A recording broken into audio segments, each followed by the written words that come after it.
Olá, querido irmão, querida irmã. Este terceiro encontro bíblico nos ajuda a refletir sobre um dos principais temas no livro de Josué, que são as disputas pela terra. É necessário compreender muito bem este tema para não sugerir que o livro de Josué esteja incentivando a luta armada por territórios. Não deve ser esta a nossa leitura do livro de Josué, uma vez que nós, cristãos, fazemos uma leitura do Antigo Testamento, segundo o ensinamento da Igreja, que passa pelo crivo do Novo Testamento. Assim, não é nosso objetivo sugerir que Josué esteja justificando ou mesmo incentivando o que se chama Guerra Santa. Não é esse o objetivo do livro, e ao longo deste terceiro encontro nós vamos entender como compreender bem as narrativas que tratam da conquista da Terra Prometida. É importante ter sempre o horizonte de que o texto bíblico foi escrito muitos anos depois desses acontecimentos. Então, mais ou menos 700 anos depois que a terra foi habitada novamente pelos israelitas, é que as narrativas de Josué foram de fato escritas. No tempo do exílio, quando o povo escrevia o livro de Josué, era necessário animar aqueles que estavam exilados a um desejo de retorno à terra prometida. Este retorno, na concepção daqueles que escreviam, poderia ser um retorno dificultado, um retorno que incluiria lutas e disputas. Por isso era interessante contar que os antepassados, no desejo de retomarem a terra, foram capazes de lutar e de disputar da maneira como foi necessário para recuperarem a posse sobre aquele território. Desejar voltar à Terra Prometida era uma maneira de honrar a promessa divina. Deus havia dado aquela terra a Abraão. Assim, quando o povo deseja voltar à terra, é uma forma de honrar a promessa feita a Abraão e de não desdenhar a terra dada pelo próprio Deus. Assim, as lutas visam justificar um esforço necessário para o retorno para a terra prometida. Lá no exílio, quando o livro de Josué começa a ser escrito, muitas pessoas estavam acomodadas e já não queriam mais o trabalho de ter que lutar pelo retorno para a terra. Então, era interessante contar que os antepassados fizeram tudo aquilo que era possível para retornarem à Terra Prometida. Nós vamos, ao longo, então, deste encontro, entender bem esses movimentos do exílio, do retorno, como compreendê-los nos dias atuais e, principalmente, como entender as narrativas da conquista a partir do nosso pensamento cristão, a partir daquilo que aprendemos com o Evangelho.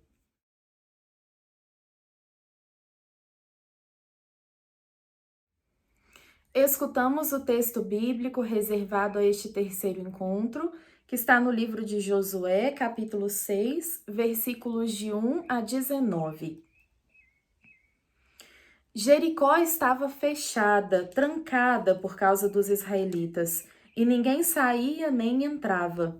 O Senhor disse então a Josué: Vê, eu entreguei Jericó às tuas mãos, com seu rei e todos os valentes guerreiros.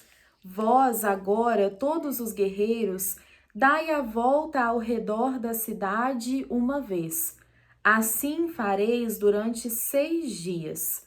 7 sacerdotes levarão à frente da arca 7 chofares de chifre de carneiro. Mas no 7º dia dareis 7 voltas à cidade, enquanto os sacerdotes tocarão os chofares. E quando se ouvir longamente o som do chofar de chifre de carneiro, todo o povo exultará com grande alegria, e o muro da cidade cairá até os fundamentos, e cada um entrará pelo lugar que estiver à sua frente. Então Josué, filho de Num, chamou os sacerdotes e ordenou-lhes: Levai a arca da aliança. 7 sacerdotes levem 7 chofares à frente da arca do Senhor. E ao povo ele disse: Ide e rodeai a cidade. Quem estiver armado, passe à frente da arca do Senhor. Assim que Josué acabou de falar ao povo, os 7 sacerdotes levaram os 7 chofares à frente do Senhor. Eles avançaram e tocaram os chofares, enquanto a arca da aliança do Senhor seguia atrás deles. Os guerreiros marchavam à frente dos sacerdotes que tocavam os chofares, e o restante seguia atrás da arca, caminhando ao som dos chofares. Josué havia ordenado ao povo: não griteis, nem se faça ouvir a vossa voz, e nenhuma palavra saia da vossa boca, até o dia em que eu disser: gritai, então gritareis. Assim a arca do Senhor deu, naquele dia, uma volta à cidade. Eles retornaram ao acampamento e pernoitaram ali. Bem cedo de madrugada, Josué levantou-se. Os sacerdotes levaram a arca do Senhor, e 7 deles levaram os 7 chofares de chifre de carneiro e marcharam adiante da arca do Senhor, caminhando e tocando os chofares. Os guerreiros iam à frente e o restante do povo seguia a arca do Senhor, caminhando ao som dos chofares. Também no segundo dia rodearam a cidade uma vez e voltaram ao acampamento. Assim fizeram durante 6 dias. No 7º dia, ao raiar do dia, levantaram-se e deram 7 voltas à cidade, conforme o mesmo ritual. Foi só naquele dia que rodearam a cidade 7 vezes. Quando os sacerdotes tocaram os chofares na 7ª volta, Josué disse ao povo: gritai, pois o Senhor vos entregou a cidade. A cidade, com tudo que nela houver, seja votada ao interdito, em honra do Senhor. Sejam poupados apenas Raabe, a prostituta, e todos os que com ela estiverem em casa, porque escondeu os mensageiros que enviamos. Tão somente não toqueis as coisas votadas ao interdito, para não serdes atingidos pelo interdito, nem fazê-lo cair sobre o acampamento de Israel, o que seria uma desgraça. Tudo que se encontrar em ouro e prata, em utensílios de cobre e de ferro, tudo seja consagrado ao Senhor, e irá para o tesouro do Senhor. Palavra do Senhor. Graças a Deus.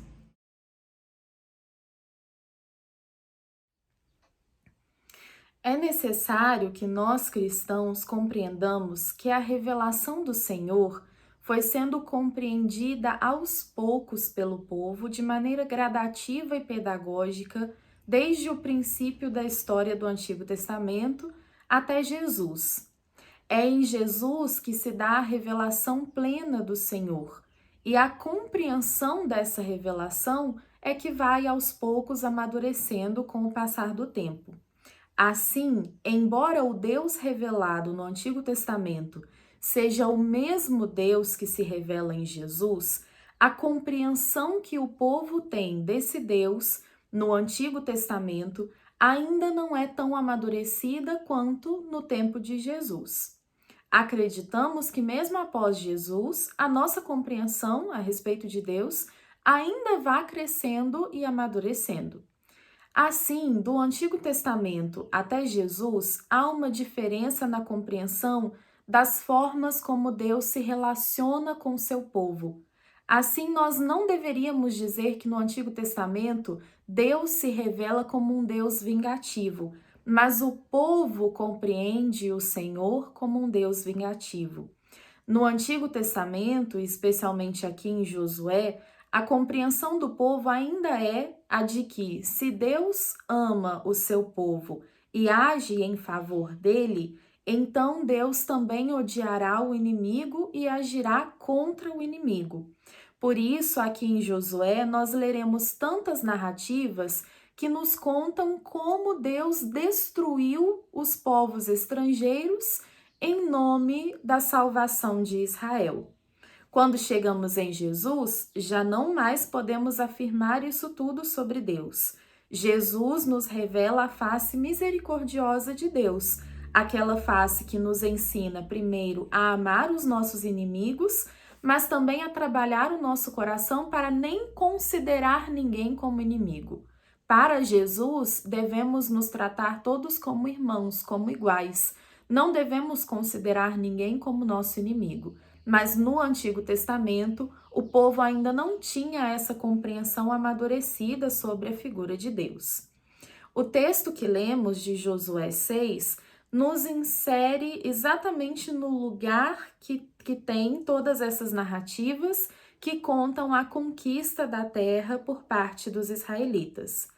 Durante todo o livro de Josué, ao narrar cada pequena conquista, os escritores quiseram demonstrar que cada vitória não era alcançada pelos méritos de Israel, mas pela mão forte e poderosa do próprio Deus. Assim, aqui na conquista de Jericó, talvez uma das principais, porque é a primeira conquista narrada no livro de Josué, tudo seja feito de maneira praticamente litúrgica. Nós temos aqui 6 dias de cerco a Jericó, os sacerdotes têm um lugar importante, a Arca da Aliança vai à frente, eles tocam 7 chofares. A presença desses números, desse ritual e dessa simetria entre os dias sugere uma liturgia ao redor de Jericó, que acaba sendo também uma liturgia ao redor do Deus que concede a vitória a Israel. Assim, conquistar Jericó não significa apenas uma conquista geográfica, mas significa uma experiência com o Senhor que devolve aquela terra ao seu povo. Por isso, a conquista de Jericó não é simplesmente uma luta armada, mas uma liturgia no final da qual o povo contempla as maravilhas que Deus realiza em seu favor, contempla a obra do Senhor sendo feita. Gosto sempre de lembrar o paralelismo que existe entre Josué 6 e Gênesis 1. Também lá nós temos 6 dias simétricos. O Senhor realiza a sua criação. Ao final de cada dia, o texto diz: houve uma tarde e uma manhã, primeiro dia. Houve uma tarde e uma manhã, segundo dia. Assim, todos os dias são simétricos, até que no sábado, o 7º dia, Deus não cria nada de novo, ele descansa. E o descanso é também a contemplação de toda a obra criada.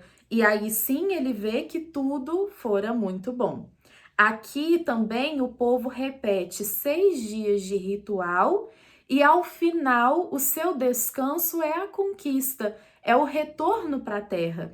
Embora eles tenham na prática trabalhado mais no último dia, foram 7 voltas ao redor de Jericó, é no 7º dia que eles entram de fato na terra e terão onde se sentar, onde habitar. Depois de 40 anos no deserto, eles têm agora onde repousar.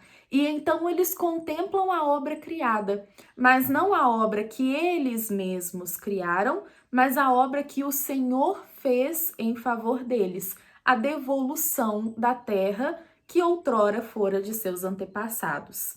Assim, quando lemos as conquistas, as guerras e as lutas pela terra prometida, devemos lembrar sempre disso. Era a forma como o povo tinha de conhecer o Senhor. O Senhor era aquele que destruía o inimigo e entregava tudo nas mãos do povo eleito. Era essa a forma como eles compreendiam Deus nesse momento. Então, essa é também a forma como eles registrarão as memórias dos antepassados. No entanto, um grande esforço do livro de Josué é fazer com que o povo perceba que o retorno à terra prometida, assim como a saída do Egito e o caminho pelo deserto, não foram obra do povo, mas obra do próprio Deus. É Ele quem tira o seu povo do Egito, é Ele quem conduz o seu povo pelo deserto e é Ele quem devolve ao seu povo as terras que um dia Ele prometera aos antepassados desde Abraão. O encontro de hoje, o roteiro deste terceiro encontro, nos propõe 3 perguntas. São elas: conhecemos alguém que foi forçado a sair de sua terra e tem saudades do lugar de onde veio? Conhecemos alguém que gostaria de retornar à sua terra e não pode? Alguém do grupo tem uma história assim para contar? Próximo a nós, existe algum conflito por territórios? Conhecemos algum desses conflitos por meio das redes de comunicação? O que podemos fazer para amenizar os conflitos que nos são mais próximos? A partir da palavra de Deus, o que podemos fazer por aqueles que não têm um lar e vivem nas ruas? Assim, as perguntas desse terceiro encontro são perguntas que dizem respeito ao cotidiano do grupo e valem ser partilhadas.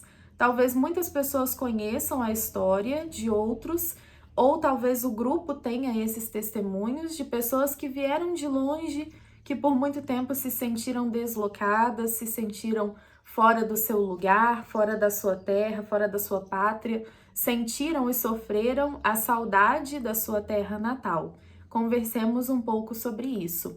Depois, é preciso partilhar também sobre os conflitos existentes. Primeiro, o encontro nos motiva a pensar sobre conflitos territoriais, sobre lutas armadas por territórios e depois sobre outros conflitos que nós enfrentamos e que o grupo pode também estar enfrentando em seu cotidiano.